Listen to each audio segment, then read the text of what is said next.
What up, Ring Crew Army, and welcome back to a brand new episode of the Square Circle Podcast.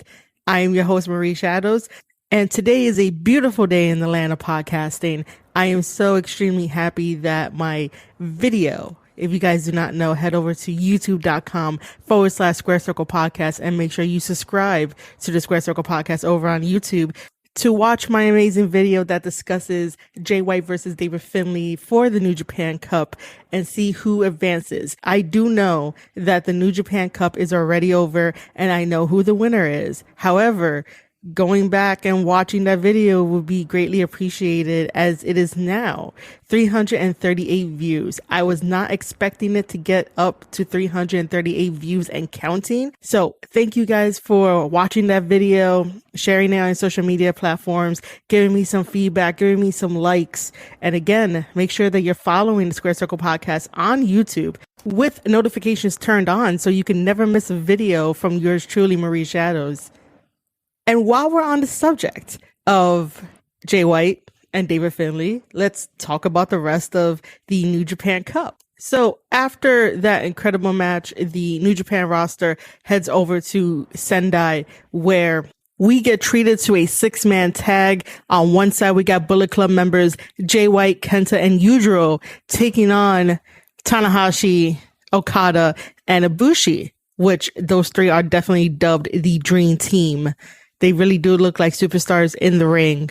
However, there's a little bit of tension that happens in this match. Okada is not fond of teaming with Ibushi on the same side. And Okada has made it known in his backstage comments that he is not entirely happy with Ibushi unifying the two titles. And eventually it will be Okada versus Ibushi down the line for that single title. But then again, we don't know what's going to happen on April 4th. So for the time being, Ibushi is still our double champion. He is still the god of New Japan Pro Wrestling and also the devil that makes all the wrong decisions. And Okada definitely wants to get back into the title picture because Okada loves to be the face of the company. And I think after fighting Evil and going through the motions, he wants to be back at that number one spot. So definitely the seeds were planted in this match, as you could definitely feel the tension between Okada and Ibushi, where Okada didn't want to tag Ibushi in, and then Ibushi would tag Okada in a very disrespectful-esque way. However, the most interesting thing in this match is that during the middle of the match, an earthquake decides to happen.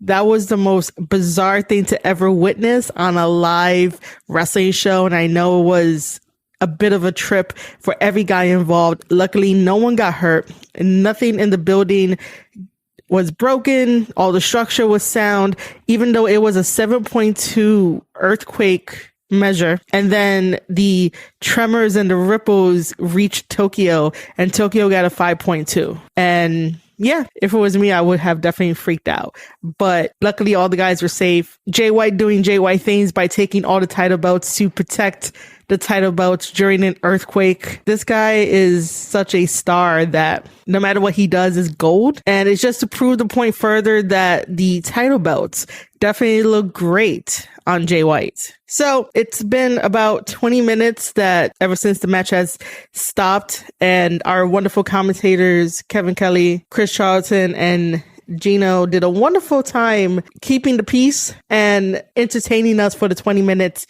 that it sort of took to make sure that the building was okay, to make sure that people were okay. And in the ring as well, you had the Dream Team posing for pictures just to calm down the fans. The fans were amazing. They stood in their seats. If it was here in America, everybody would have trampled over each other, and then we would have got the news on it and media on it, and they would have been like ratings day. But Japan knows how to handle their shit. Luckily, again, nobody was hurt. So after everything was done, all the checks were fantastic. Bullet Club comes back out, and that's where Jay White shows off all the belts, and they proceed with the match. And towards the end, Ibushi hits the Kamagure on Yujiro, and the Dream Team picks up the victory.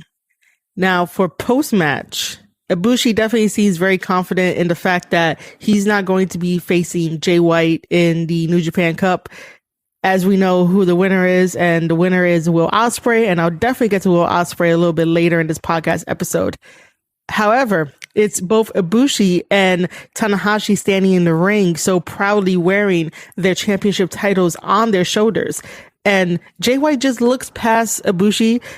Jay White would definitely get his time with Ibushi in the ring, and that's if Ibushi can maintain being champion. However, he looks past Ibushi and he has his sights set on Tanahashi and that never championship belt. So let's get to some Jay White backstage comments about that. As much as I've advocated on this podcast that unifying the titles is still a bad idea because I'm looking at it from a creative standpoint for all the new Lions that are going to be coming up, and once they're done with their excursion, they have something to go after, especially in building up their reputation and building up their storytelling abilities. I'm all about, if you can tell a good story, then you should have something to fight for.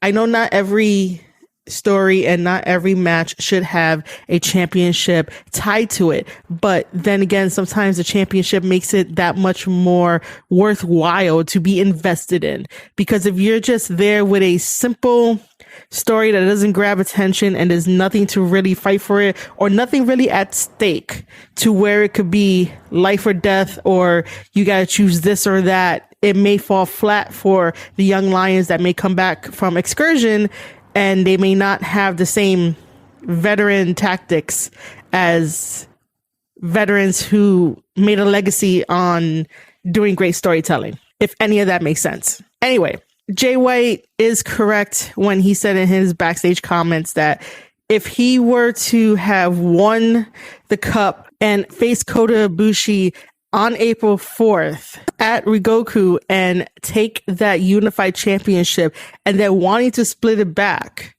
he's going to go back into the past rather than moving forward. Technically, it wouldn't be moving anything forward. It will preserve legacies, and that's what both him and I agree on, and the rest of the wrestling world agrees on, is that legacies should be preserved. But then again, this might be my old school way of thinking of professional wrestling, because I love talking about the greats that have come before every other wrestler, and then we could have those debates and see which one was the best championship holder, which one had the best story during their generation and during their time in the wrestling business. Now that Ibushi wants to create a new title, he's going to be the first of everything. So we're not really going to have much of a conversation. And this is where Jay White brought up the point of that he wants to become the first ever quadruple crown champion. So what that means is, in Jay White's amazing career, he already won the IWGP United States Heavyweight Championship title. He took that from Kenny Omega. When Kenny Omega was like, hey, come join Bullet Club, Jay White was like, nah, I'm not going to join Bullet Club, but I'm going to take that belt off of you. And that's what he did. After that championship title, he went right after the IWGP Intercontinental Championship title. Got that belt for a little while, and then after that, he went after the IWGP Heavyweight Championship title. And now he wants to add the Never Openweight Championship title to his collection. Thus, he would be the first person to have all four titles. And we get to continue to talk about his legacy, even as both of those titles are now combined into one.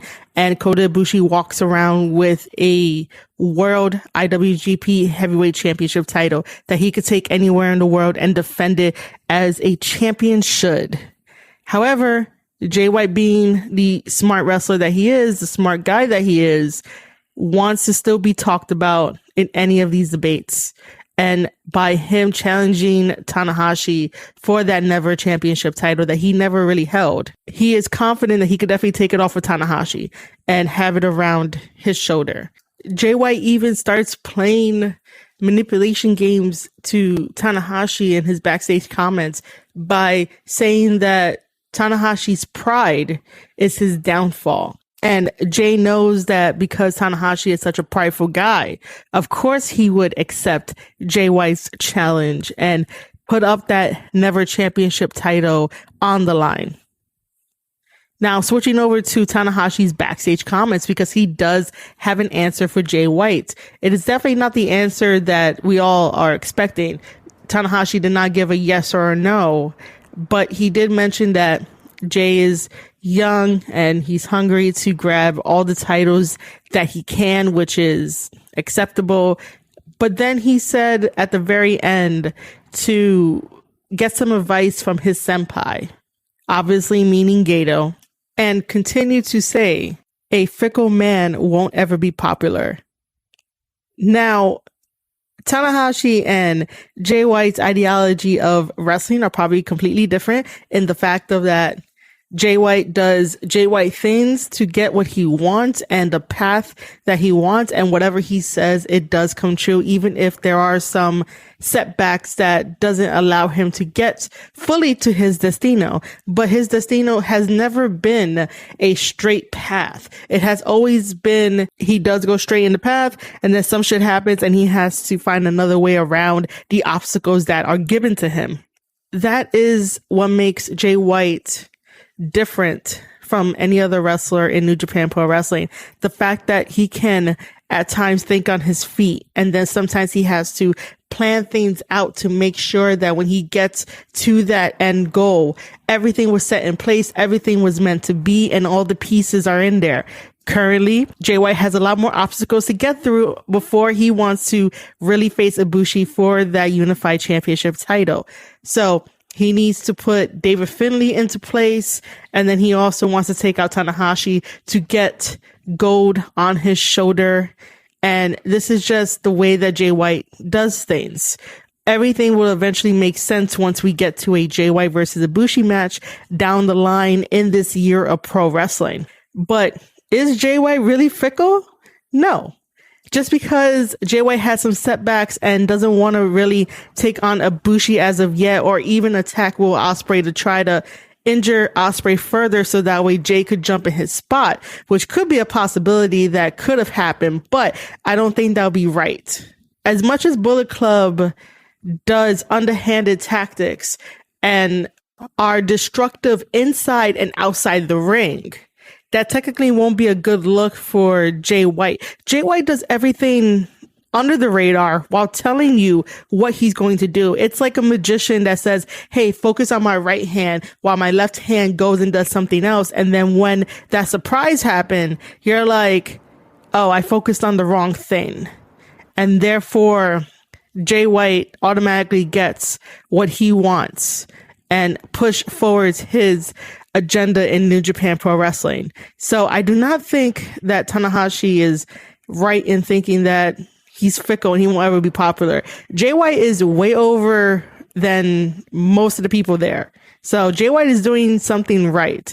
Tanahashi is definitely the veteran. He came up during the dojo system. He still helps out when needed, and definitely he carries the company when needed as well. I just think that we as fans can definitely see and feel that Tanahashi doesn't still have that presence like he once has. Obviously, the Japanese people will regard him on the highest pedestal. But if you really look on the surface level, it seems as if that popularity of Tanahashi is definitely dying out and is slowly dying out. And therefore, there's new hungry wrestlers in New Japan Pro Wrestling that want a shot at that Never Championship title, at the Unified Championship title, at the other titles, and they want to make a name for themselves and they want to secure their legacies within New Japan Pro Wrestling.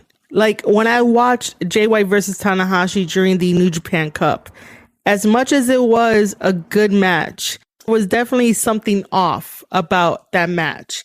And it had more to do with Tanahashi's style. And that might be because I haven't really watched a lot of current Tanahashi matches. But I know that that match, in retrospect, looking back on it, it needed something more other than who could do the best and as many dragon screws in that match. Jay White did everything that he could in that match. The same thing with Tanahashi. But it was definitely a slower paced match. And you could definitely see that eventually with time, Tanahashi is definitely going to have to retire, or at least slow down and become a coach to the Young Lions. And that's not me wanting this to happen, because Tanahashi is a legend. But at the same time, how are you going to have high profile caliber matches if you're wrestling Jay White, who's obviously younger and faster, if you want to wrestle with Kota Ibushi? I'm surprised that their tag team, meaning Ibushi and Tanahashi, was really good for the time.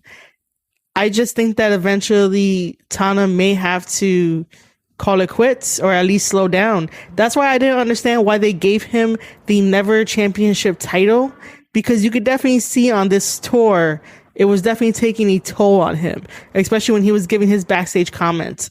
And I'm just like, there's something up. I'm not exactly sure what it is.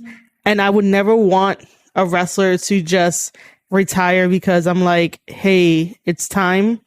It's just based on performance and how well you handle yourself during backstage comments. It might be time to think about slowing down. And this isn't me trying to knock Tanahashi. I respect Tanahashi so much that this is just a concern more than anything else. So Tanahashi did not say yes or no to Jay White's challenge, but you all know that we're going to be getting a Tanahashi versus Jay White for that Never Championship title. And I think that's when Tanahashi is going to drop the belt to Jay White. So I combined March 20th and March 21st matches and backstage comments together. While we're still on the same topic, let's switch over to Will Ospreay taking on David Finlay. Will Ospreay took on David Finlay on March 20th, and that was one hell of a match. David Finlay is definitely a wild card of a wrestler, and he's picking up steam. He's picking up momentum. He's one half of the Impact World Tag Team Champions with his tag team partner, Juice Robinson. And he gave Ospreay one hell of a match. The only thing in this match is that the momentum shifted once Will Ospreay threw David Finlay over the top rope, and David Finlay landed very awkwardly against the barricade. He somehow hit his ankle, and that just changed the momentum of the whole entire match. The cameramans were not in a very good position, but judging on B. Priestley's and Juice Robinson's body language, it was definitely a really nasty fall where Finlay could have really been hurt and the match would have been over. But Finlay mastered up the courage and the strength to get back into the ring to finish out the match. However, Will Ospreay did get the victory over David Finlay, ending that Cinderella story and moving on to face Shingo in the finals. Before we jump into Will Ospreay versus Shingo, I want to go back into New Japan Cup and talk about Will Ospreay versus Zack Sabre Jr. And I didn't get the chance to really dive deep into it. I do have my show notes, but I will not be going over the play-by-play with you guys here. The match is already done. I did want to make a couple of comments about it. That match is definitely match of the year for me. It's one of the contenders for match of the year. Let me just say that, because I'm going to be making a list soon of all the great matches that New Japan Pro Wrestling has given us and other matches I have in my notebook of wrestling to see which ones are match of the year and which ones are month of the year contenders. Anyway, Zack Sabre Jr. versus Will Ospreay was a clinic, and the story was told perfectly, where Will Ospreay is definitely correct in the fact that Zack Sabre Jr. usually takes out his opponents in really record time. The fact that Zack Sabre Jr. went a good, maybe I think it was 20 minutes against Gabriel Kidd or a little bit longer, showed that he obviously wanted to have Gabriel Kidd show his stuff. And I've been praising Gabriel Kidd on this podcast and even on Twitter as well, that he has been a gem and he has been evolving and mastering his craft, and he's getting there. He's going to be a really great talent for New Japan Pro Wrestling. So you guys should go out and support Gabriel Kidd. And in that match between Gabriel Kidd versus Zack Sabre Jr., that was a really good one. I really enjoyed that. And I was hoping Gabriel Kidd would get the upset victory, but nope. Zack Sabre Jr. managed to get the victory over him. And Will Ospreay pointed out that you would have beaten the young lion a little bit more quicker. So when their match came up, there was something off about their match, as much as it was a masterpiece. And it felt like Will Ospreay was ready for Zack Sabre Jr. And Zack Sabre Jr. looked and felt like he was one step behind Ospreay. Ospreay was countering Zack Sabre Jr.'s moves and even making innovations in the match with both of these guys going after each other. I know that they wrestled each other a lot of times, so they obviously know each other and their movesets. And both of them as individuals have grown and matured in the world of professional wrestling. Both of these guys have definitely grown up in front of our eyes with the countless matches that they've had. But in this particular match, Will Ospreay had the advantage over Zack Sabre Jr., being at least 2, maybe 3 steps ahead of Zack Sabre Jr. It wasn't until somehow Zack Sabre Jr. broke Will Ospreay's nose during that match. I still don't understand how that happened, but it did happen, and Ospreay manages to win the whole entire cup from that point on with a broken nose. That's very commendable. But during that match with him and Zack Sabre Jr., it was definitely a masterpiece of a match. And I kind of felt like Zack Sabre Jr. was off only because his focus was rattled right after the tag team match that him and Tai Chi had against the Guerrillas of Destiny all the way back at the New Beginning on February 10th, 2021. This was night 1 of the New Beginning. And after Tai Chi getting the DQ for his team against Guerrillas of Destiny, I think that Zack Sabre Jr. did not know exactly what to do. So they put him in the New Japan Cup to prove himself, maybe to find himself. But at the end of the day, he couldn't overcome whatever worries and doubts he already had in his mind. Thus, he lost to Will Ospreay, which was pretty shocking. But yet then defeats a young lion, which is to be expected. And then Tai Chi coming back and saying that they're going to be reforming their tag team, the Dangerous Techers, and try to take on GOD when they return to New Japan Pro Wrestling. Maybe that's a smart idea. Maybe it's not a smart idea. We'll see what happens in the upcoming weeks of Sakura Genesis and the road to Dantaku and everything else that New Japan Pro Wrestling has lined up for the many months to come in this year. The one thing that you cannot take away from Zack Sabre Jr. is the fact that he is still one of the best technical wrestlers in professional wrestling.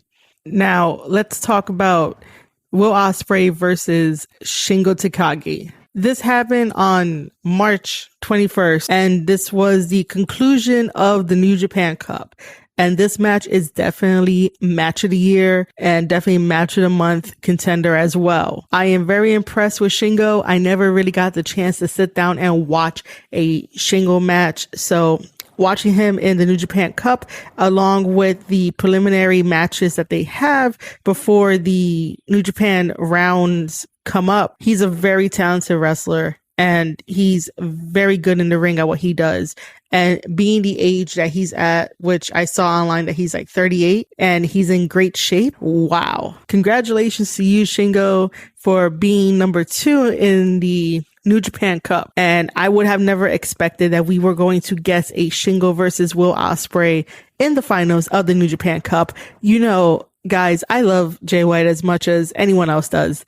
And he has proved it with his work ethic and his outstanding career. So naturally, I would just think it'll be Jay White in the finals. And I had originally wanted, you know, maybe Jay White versus Evil or Jay White versus Ospreay. Like that would have been a nice match. But unfortunately, New Japan Pro Wrestling was like, fuck everything you want. So as much as the match was amazing, Bea Priestley also did very well as the manager to Will Ospreay, doing everything that she can to help him out and distract the referee and do this and that, so that way Ospreay can have a leg up in the match. The highlights of the match is definitely that counter that he did to Shingo's lariat, in which he flipped himself over it just to land a move of his own. And then the 450 splash to Shingo on the table those New Japan Pro Wrestling tables are not the same as the ones that you see here stateside. Those are actual real tables, and they hurt a lot and they take a lot off of these guys' careers. But both of them managed to have this epic, awesome showdown. And once Shingo was out of the ring, Will Ospreay calls in Kota Ibushi and tells him that the 2 championship titles that will soon be won is everything that Will Ospreay cares about. And he would do anything and everything in his power to take those championships off of Kota Ibushi, no matter the cost. He could definitely sell his soul to the devil, and it wouldn't matter as long as championship gold is wrapped around his waist or hanging off of his shoulder. So in his post-match comments, even though he built a life with B and loves B so much, he turns around and even looks her straight in the eye. And he says that he would do anything, even the people that he loves the most, he would definitely hurt to show that he will stop at nothing to gain those championships on his shoulder or on his waist. And then proceeds to do the cutter out of nowhere to B. Priestley. There was a hush over the crowd. I was even stunned. The commentators were stunned. And Ibushi, in his white knight fashion, tried to go and see if she was okay. And members of the United Empire, meaning Jeff Cobb and Great-O-Khan, stopped him from doing so. And then in the end, it was Kota Ibushi and Gabriel Kidd helping B. Priestley to the back. And then on social media, we saw a little mini video of B unfollowing Will Ospreay and following Ibushi after the events. It was a really unexpected move that Will Ospreay will do a cutter to the love of his life just to showcase that he will sacrifice everything and anything to get those belts off of Ibushi. And maybe this is his plan all along. Maybe this is just a ploy. It's definitely an angle. Don't you guys dare make this into a domestic abuse angle just because you don't like Will Ospreay and B. Priestley. The first step in recovery for anything, if you guys want to let stuff go out in life and live a very happy life, is to admit that you just don't like Will Ospreay and B. Priestley. That's totally fine if you don't like the two. Both of them are two of the best regardless in this business. I'm not trying to sweep over any type of allegations, but allegations are allegations until proven that everything is true. So for the time being, we're going to refer to Will Ospreay and B. Priestley as wrestlers and characters playing an angle. Will Ospreay hitting the cutter on B was definitely not a subtle storytelling, but an in-your-face shocker of a moment. Who would have thought that Ospreay would have done that to B. Priestley? Regardless of given any type of prior history or prior knowledge, because I myself do not know Will Ospreay personally. I myself do not know B. Priestley personally. So I will not judge them on prior situations that happened in the past.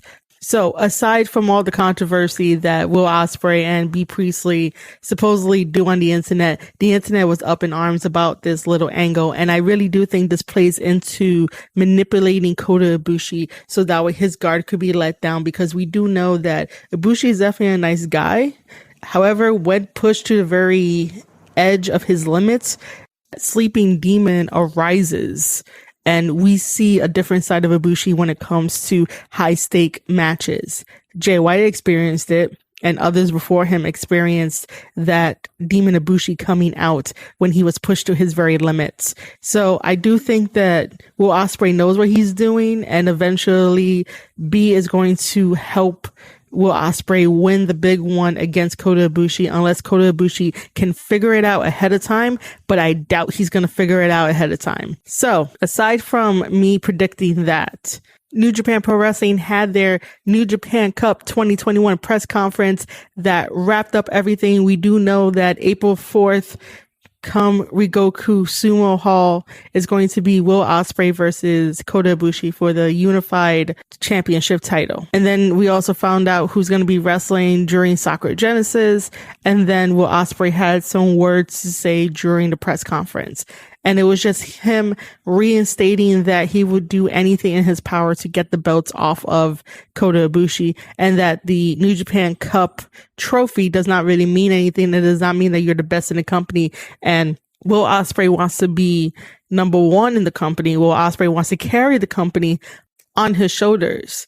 And he definitely sat there and he called himself the Kingpin. He looks like a Kingpin anyway with that trophy on the table. So come Sakura Genesis April 4th, the Kingpin Will Ospreay will be taking on Kota Ibushi for that brand new unified championship title. Does Will Ospreay have what it takes to beat Kota Ibushi come April 4th? Of course he does. The same way that Kota Ibushi has everything in his power and his ability to beat Will Ospreay. That match will definitely be another contender for match of the year and match of the month for April. Will B. Priestley be a factor in this match? Definitely. I see B. Priestley doing something to either distract Kota. If she's not distracting Kota, she might distract Ospreay to drag this out a little bit longer, because it is very short notice that Ospreay does the cutter on B. B unfriends him on Instagram and is now helped by Ibushi, and she's going to be by Ibushi for a little bit.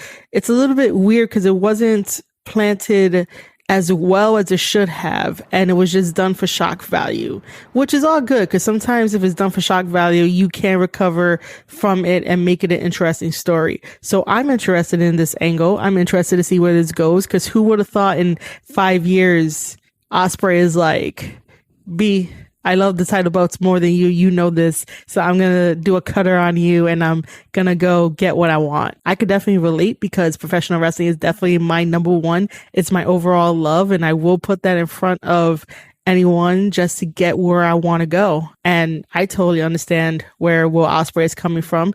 Does Will Ospreay have the elegance of storytelling? No, he does not. But does he do it regardless? Yeah.